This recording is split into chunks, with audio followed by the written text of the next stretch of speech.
We are live because I pressed the button. Yeah. So I think if you've been paying attention thus far, let me just show this real quick here. We've got a blog that sort of highlights all of the different components that we're covering over the course of our activities this month. So it's all things surrounding identity governance. So the theme of this swarm is the right people, the right time, the right access, right? Did I say Right. that in the right order?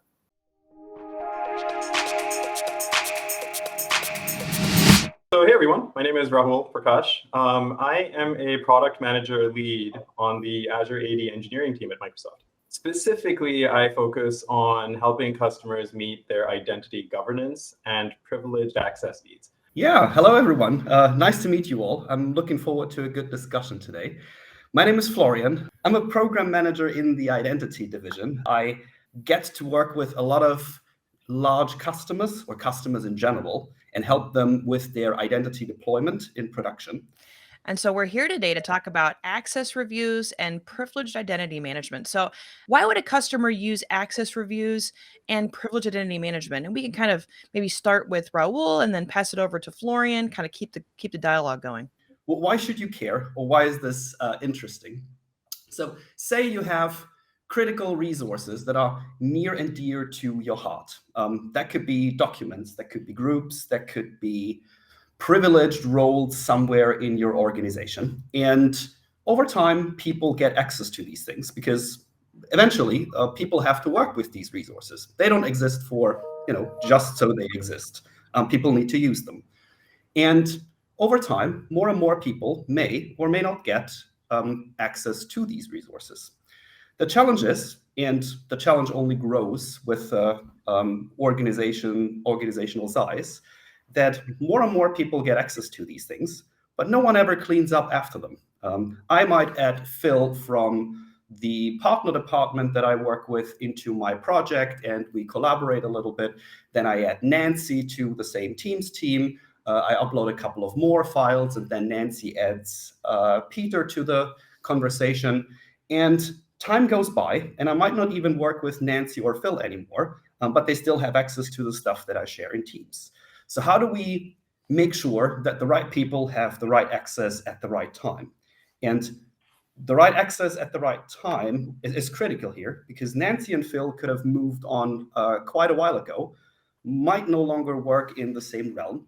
And we need a way of managing access to these resources.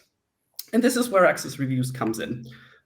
We provide you with a capability whereby not the IT looks over who has access to what, because IT at times isn't necessarily the best prepared department to make business type decisions on should this person have access to stuff. But we give you a tool that you can use and then liaise with the actual resource owners, so they are empowered to drive these reviews and these access decisions for the resources they own. So in this very example, we could give Rahul an access review for his beloved Teams team that he uses to share content, collateral, conversations with a number of internal as well as external partners maybe. And he gets to see who has access to his Teams team by membership, and person by person, collaborator by collaborator, we ask him to make a decision of whether access for a specific person should be kept, prolonged, or whether collaboration has ended and we need to remove access for a specific individual from that resource. And at the end of the review, we do exactly that. We remove whoever doesn't need continued access anymore. So that's a little bit the high level of what Access Review is and how customers could use it. Okay. And then Raul, what is actually privileged identity management? Like, how do you position this with your customers? So great question. So before we get into that, right, let's talk about security. One of our pillars of security is this principle of least privilege. Y'all have touched on this a little bit already. It's like making sure people don't have more access than they need. They should have the principle of least privilege. Along with that comes this aspect of no standing access. Like if there is an administrator in your organization, they shouldn't always be an administrator. They shouldn't always have that privileged role, because as we've all seen in all these breaches that happen, the hackers will look for those accounts that have these super admin rights, and they will go compromise those accounts and go use them to go do nasty stuff. So the idea of least privilege, people should only have access that they need in order to do the work that's needed at that time, and then no standing access. And that's where PIM, Privileged Identity Management, which is a feature available in Azure AD, comes in. It helps organizations eliminate the need for standing access through, and it's eliminating the need for standing access to sensitive resources. So the way PIM works is we allow you to eliminate standing access for resources such as Azure AD, Azure Active Directory roles. So a global administrator, security administrator, like these really highly privileged roles. Also Azure, like Azure resources, where if you're an owner of a subscription in Azure, you can nuke the subscription, and that's where PIM lets you make sure that you have the principles of least privilege for those subscriptions. And additional to that is also the other Microsoft online services that are all come into the fold with Azure AD PIM, such as SharePoint, Intune, Microsoft 365, the roles that are needed to elevate to go do things across your Microsoft portfolio. Azure AD PIM is a place to go in and get the access you need when you need it for the time you need it. Now that's at a very high level. Azure AD is a it encompasses a ton of features under the cover, and that's like I'd like to go into a little bit of detail of that. So one that we talk a lot about is this idea of JIT, or just in time, JIT. And this is the principle, like when I need a role, when I need to do something privileged, let me go request access. Let the admin request access to that privileged role, get access, go do something with it.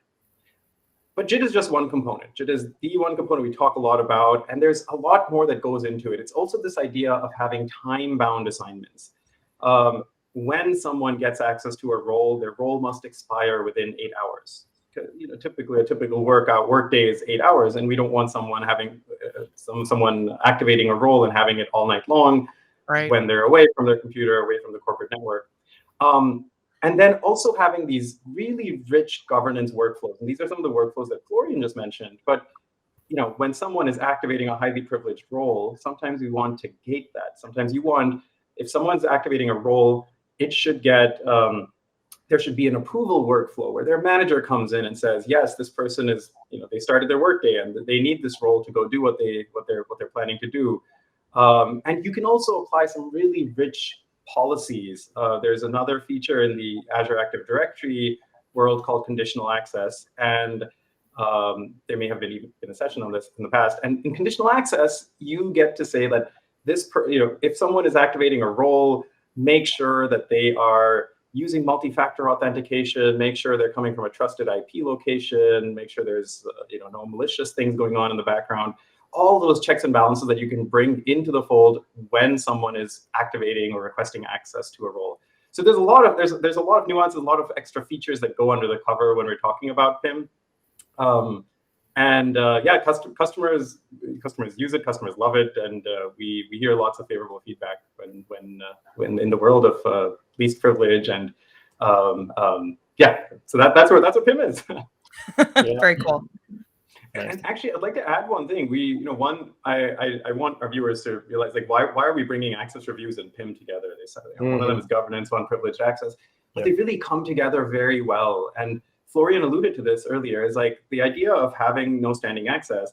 It goes along with the idea of having access reviews. And what we see happen quite often is, say an admin moves from one team to the other team within the organization, or the admin leaves the company, but their account is still valid for whatever reason. That's where access reviews comes in, and that's where periodic access reviews on these privileged roles, which is a native feature in Azure AD, comes in, and it makes a lot of sense to go do, so that you always make sure that people shouldn't even be allowed to elevate into those roles or JIT into those roles if they're no longer with the company or they've moved to another team. So continue to make sure that only the people who need access have access. What types of customers are using these features, and then what do the customers typically do? So I don't know if there's any handful of use cases that are predominant amongst the customers that you work with, I feel like that could be interesting, especially if folks haven't explored either of these two features. Yeah, absolutely. Do you want me to go first? Or sure. Yeah, you can go first. Okay, fantastic. Well, I guess Access Reviews, the predominant use case that we see customers use is with our partners in Office 365. We see Office 365 groups and teams all over the place. And not only since the pandemic, customers love collaboration and work across companies. And one of the use cases that we see is that exactly the Teams use case, where it is free to invite specific individuals from other companies for a collaboration for a specific amount of time, for a marketing campaign, for a sales motion, for a joint project on a specific blueprint for a vehicle, for example. And after a certain amount of time, these things need to get reviewed. So we see teams and groups reviews and making sure that through membership in these groups and the access that this group membership drives and delivers, that a recurring review for internal as well as external collaborators happens a lot of times. So we see groups as one of the, say, larger use cases for customers, small and large. So the Access Reviews doesn't really fit into one customer size bucket, if you will. We see customers with only a handful of seats deploy Access Reviews for the very reason that they embrace and they love collaboration across company boundaries and want to have tight control over the assets that they have. We also see very large companies in the multiple 100,000 employees use Access Reviews for similar reasons. So we love customers large and small. Very cool. Yeah, and similar on PIM, right? So we see usage across the board from customers who are large financial institutions like banks to even small and medium-sized companies. And the reason is because it's very easy to go enable. It's very easy. It's a few clicks to get yourself started on this least privilege journey. And one thing to note is the question should be like, what is the resources that we protect with PIM, with the privileged identity management?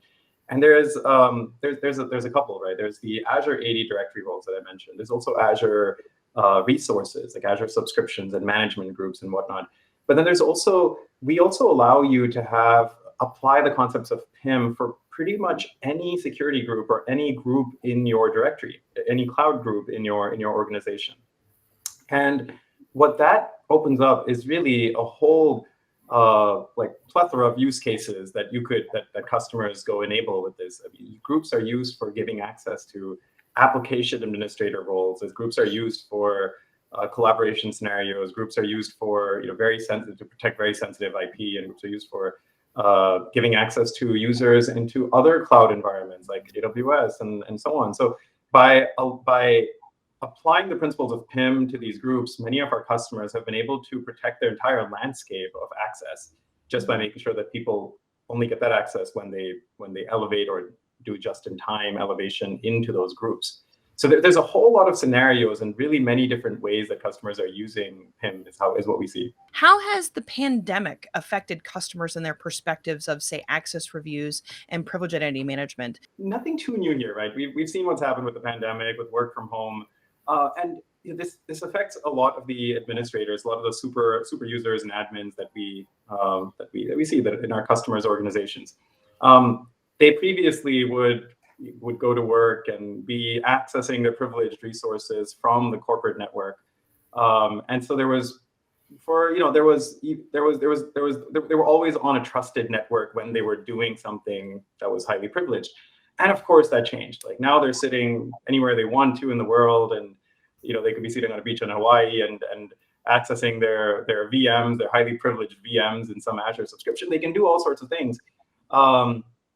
And we've seen an uptick in usage because of those types of scenarios where customers are saying, hey, we need to be able to do our privileged operations from wherever we are.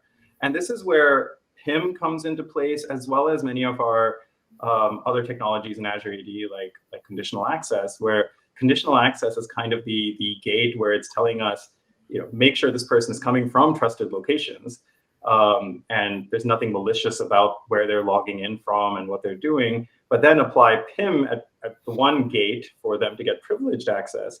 And oh, by the way, require multi-factor authentication when they come to this gate. So by applying all of these security postures together, security tools together, you can really increase your security posture. And that's what we see with the pandemic and use of all these different technologies coming together with customers. And for access reviews, Lorian, I know we've seen similar uptake, so I'll let you talk about that. Yeah. No, it's true. We have seen lots of customers adopt access reviews net new or double down on their investment in the feature. And I suppose there's two main drivers that add to that, at least learning from customers that have gone through the deployment in the last 18 months or so. One is, like Rahul mentioned, the change in work patterns and work behaviors, and in some customers, the perceived feeling of losing control, or the lingering feeling that there might be something that I don't see or that I can't control. For many customers, there is still trust, and a lot of trust in their employees. Otherwise, that would have other consequences.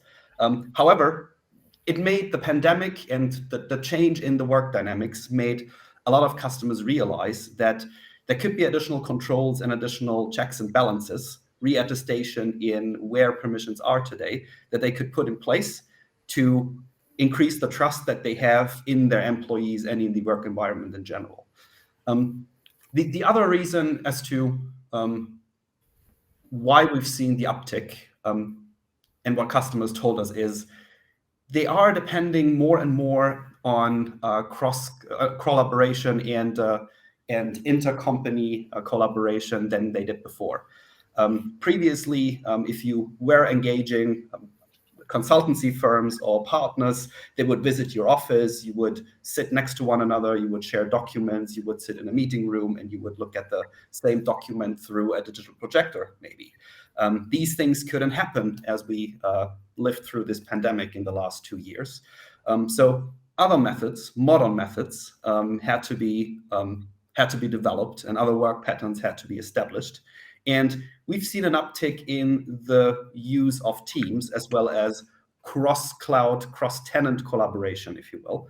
And that drove also the need of, oh, okay, there is these 2,000 additional externals that I have in my company, or there is this new partner that we started working with 3 months ago. Maybe I should try and see if they have the right access that they need, and try and see if they still need the access that at the beginning of the project they applied for and we assigned them. So these are the two, I guess, main drivers that we see that changed the landscape and the usage patterns throughout the pandemic for us. Couple of questions for our customers watching this one. What advice would you have for people looking to start, and what is the best place to get started with access reviews and PIM for any size of organization? I'm happy to take this one first. Florian took the last two first. Absolutely. So there's a lot of documentation we do have online. So I don't want to tell you all the steps that we, step by step that we've told customers in the past and the guidance we've provided. But there's a lot of good information online. There is, before you get started, we tell customers to develop a plan. To develop a roadmap. Like, what are the sensitive resources in your organization? Create a plan for what are the sensitive resources, what are the sensitive accounts, what do you consider privileged? Which resources would you like to protect with privileged identity management? Which groups are the most important ones? And there's multiple ways to discover which ones are important. We have scripts online and lots of across different teams, and so you can do that to do a discovery of what is important.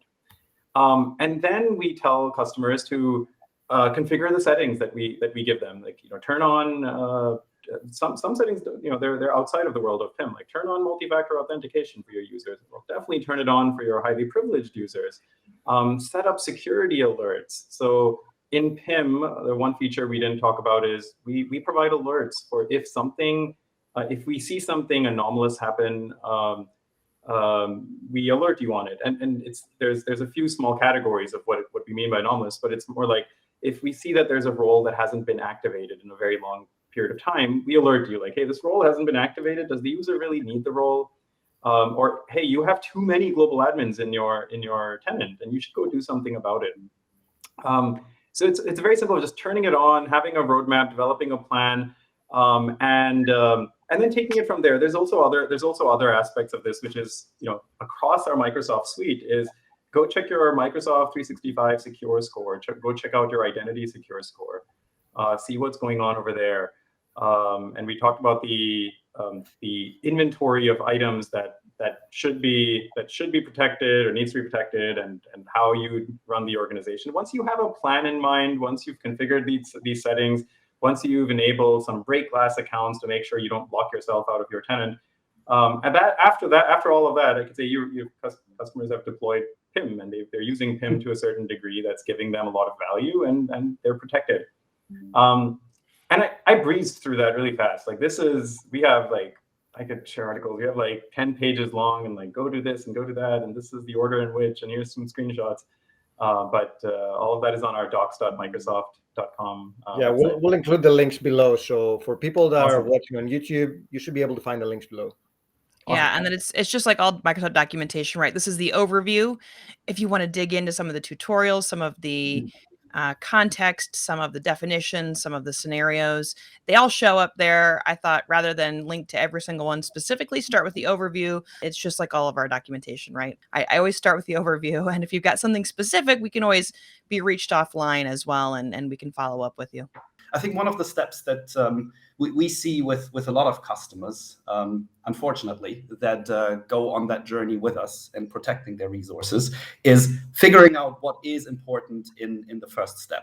So not only looking for these things, but understanding and knowing, working with business, working with IT security, working with risk management, what are the critical assets that we should be looking at in the first place, and building the metadata, the information around these things, so they can be picked up in Azure AD, in other systems, flagging them, so you could be targeting the right controls for the right resources and not disgruntle your end user audiences or your beloved fellow admins. I think one of the things that I would also recommend customers that are looking into this and get started with is look at the user audience in conjunction with the resources that you want to put this on for. Maybe start small and look at the focus audience that you are targeting and work with them jointly. Because both PIM as well as Access Reviews have this component of, they may not be 100% IT driven. You rely on your fellows and on end users to do the right things with you and for you. So it makes sense looking over the process, for example, the just-in-time elevation in PIM, or the reviewer who conducts the review of their own group and figure out, should Phil, should Nancy still have access? Liaising with these personas, getting them involved and understanding what their needs are, and if the process fits their needs as well, can make you successful early on in designing the thing for the target audience that you want. Because no one will conduct or go through a just-in-time elevation or always request a very long elevation time if the process doesn't necessarily work for them very well. The same thing for access reviews. If I can't be bothered and the process is very convoluted and complicated, I might not even look at every single line item of who has access to my resource. I would just blanket deny or blanket add everyone. Whereas we need the right person to make the right judgment of should access happen and support them in making the right decisions for the greater good. So getting everyone involved and the target audiences early on is certainly something that I would recommend everyone. And then at a certain point, if you have a plan in your back pocket, turn it on. Start with a small audience, start with a specific role. For example, maybe not necessarily the global admins, because you don't want to lock yourself out of your tenant. That would be disastrous. That'd be bad, right?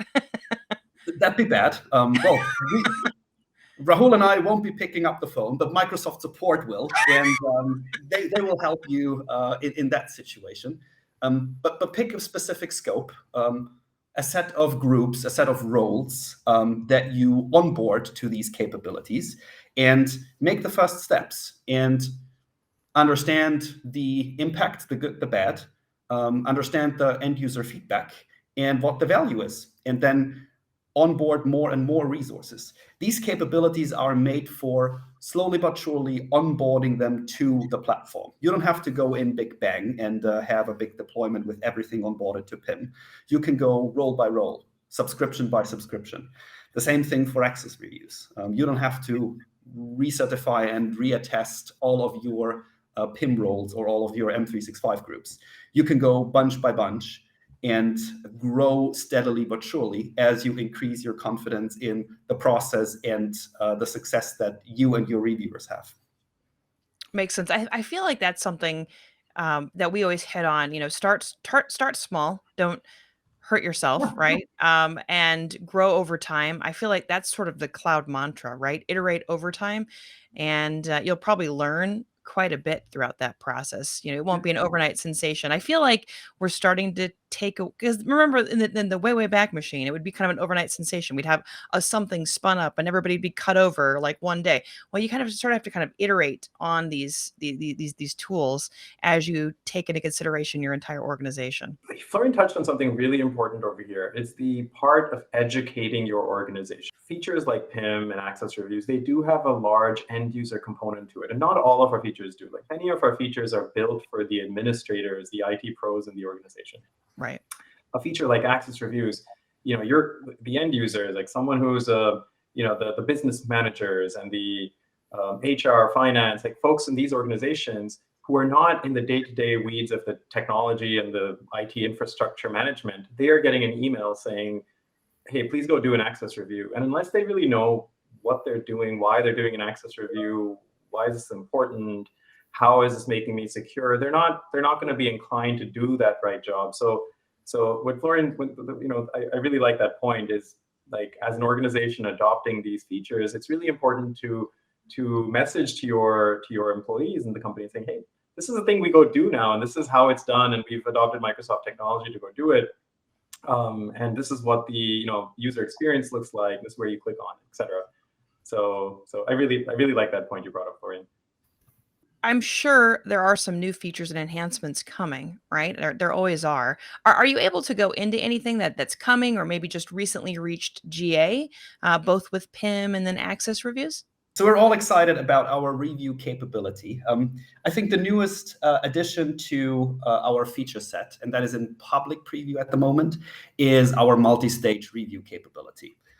So that would give organizations a lot more flexibility in shaping the review process according to their needs. Previously, we had supported one stage of reviewers, whereby if I was the group owner, I would get the review and would look over the line items and then make a decision, access or not. But customers told us that some specific resources, maybe even customers in specific regulations, need an at least 2 or 3 stage review process to have different personas and different roles in the organization look over access before it can be approved.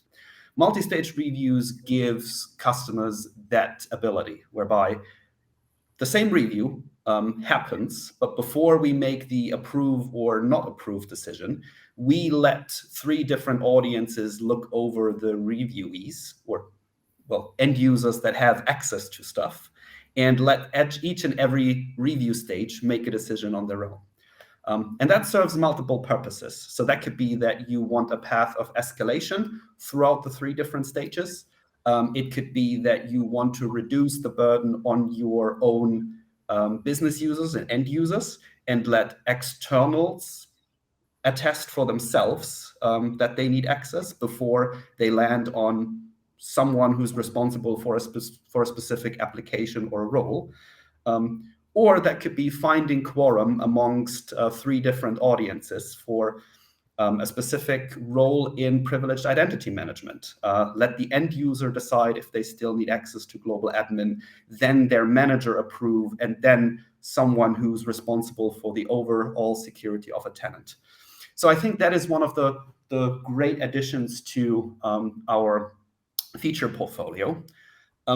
We are excited about exploring more use cases for Azure RBAC roles in the nearer future, to give customers more flexibility and additional scenarios to review privileged access in Azure. And then I like that. You've heard our leadership team a number of times, I believe.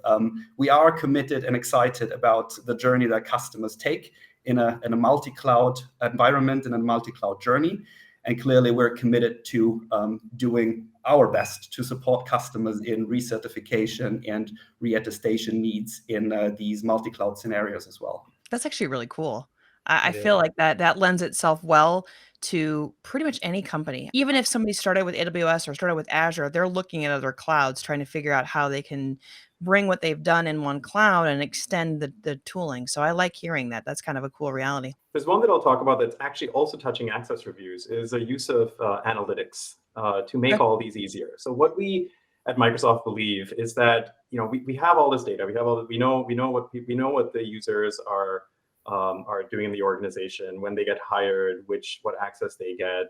You know, we have a lot of data about usage, and customers have been asking us, like, hey, Microsoft, you already know who's using which application. Can't you use that to tell us whether a user needs access to that application? Like, you know, when they last used it, right? You know, when they're, you know, what the average mean of like how often people use these applications, and it seems like they haven't used it in 3 months, and it's not like a travel application. It's like it's something else that requires weekly check-in. So maybe they don't need it anymore. And it just so happens that they moved from the finance team to the sales team. So that kind of tells me that they don't need access to the finance app.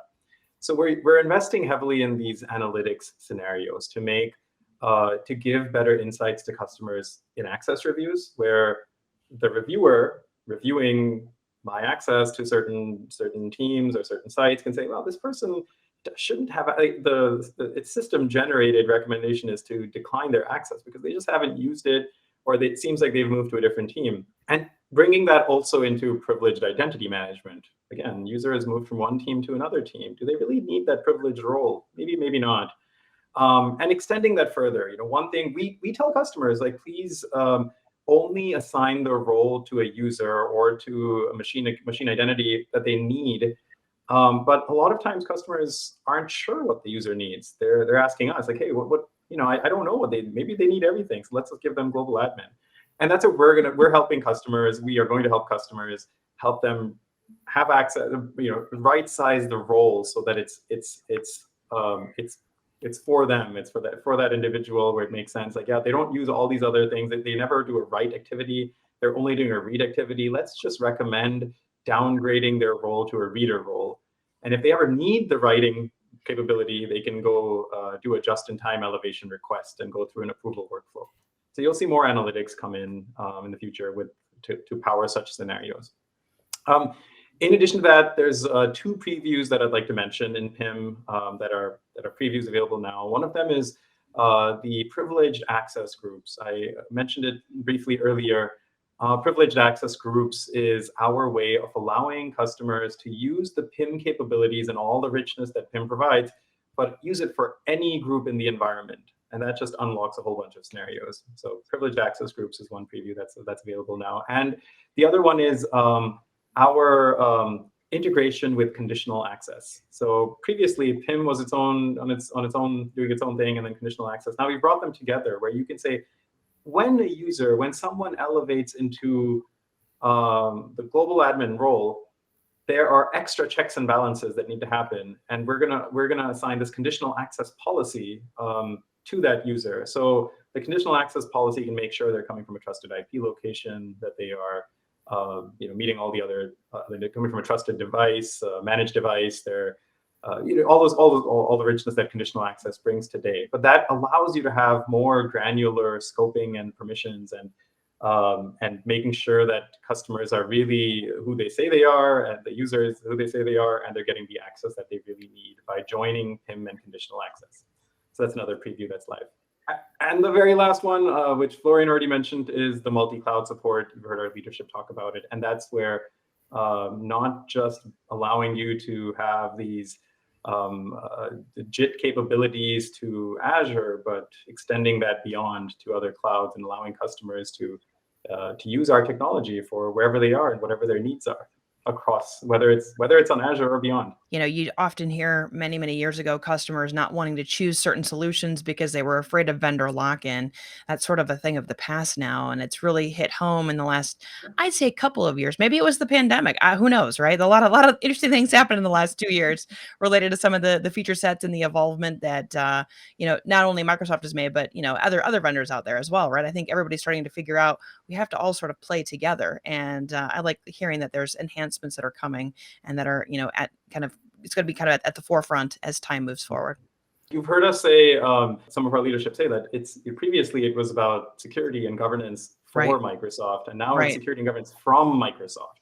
Right. And that's where we're heading towards. Let me double down on the privileged access group that Rahul mentioned. If you are developing your own application, clearly there is in-app permissions that you want to check for to divide specific user audiences. Some end users have access to the application in itself and a couple of assets in the app.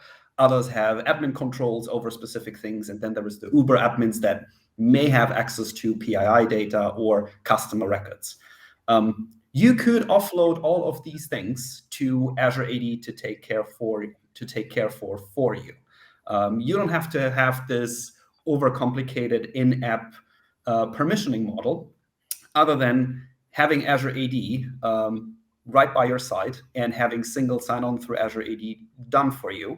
And all you have to do is consume the SAML, or better yet, OpenID and OAuth artifacts that we send to the user and give the user as part of the authentication sequence that you consume, and figure out what group membership would that user have, and then work off of the group membership.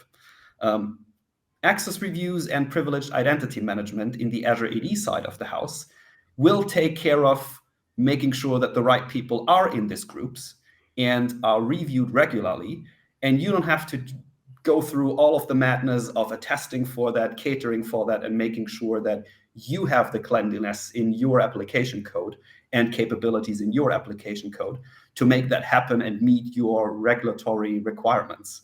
You can offload these things to Azure AD and to your Azure AD admin team or identity and access management team. And by using privileged access groups, all you need to know is what is the group that I'm looking for in the single sign-on artifact that comes from Azure AD through the user's browser. And if it's there, fantastic, they're an admin, a privileged admin for the time-bound period. If not, regular user. So I think that kind of takes us to the end of this show. I wanted to give you an opportunity to have the floor once more and kind of maybe some closing thoughts as these folks start to explore these features. It's very easy to get started with these features. It's not complicated, doesn't require months of consulting expenses and highly paid consultants coming in to go tie stuff together like it used to be back in the day. This is native to the cloud environment. It's available out of the box. Try it out on the smallest subset you can, and you try it out once, you see you like it. You'll notice we have a bunch of customization options available. You can customize policies, workflows, even the email that goes to the end users and access reviews. That you can add text that's relevant to your organization only. There's all sorts of ways to make this work for you and your organization. And start small. Test it, do a pilot, and then grow larger over time. We're in the business of turning an afterthought into an active investment and a recurring thing that customers and partners can adopt. Unfortunately, security at times, as well as governance, access to who has access to what, most of the time, unfortunately, we live in this world, is an afterthought. I configure specific privileges to someone so they can overcome a challenge, deploy X, get a partner involved in project Y. But rarely we turn back, note these things down, and go back and reconfigure, unconfigure, and revoke. So I guess my shout out is, let's try and make this afterthought an actual design pattern and a rule to live by. Then thanks for joining. It's been a pleasure working with both of you. That's right. Awesome. Yeah, absolutely. Fantastic. Thanks for having us.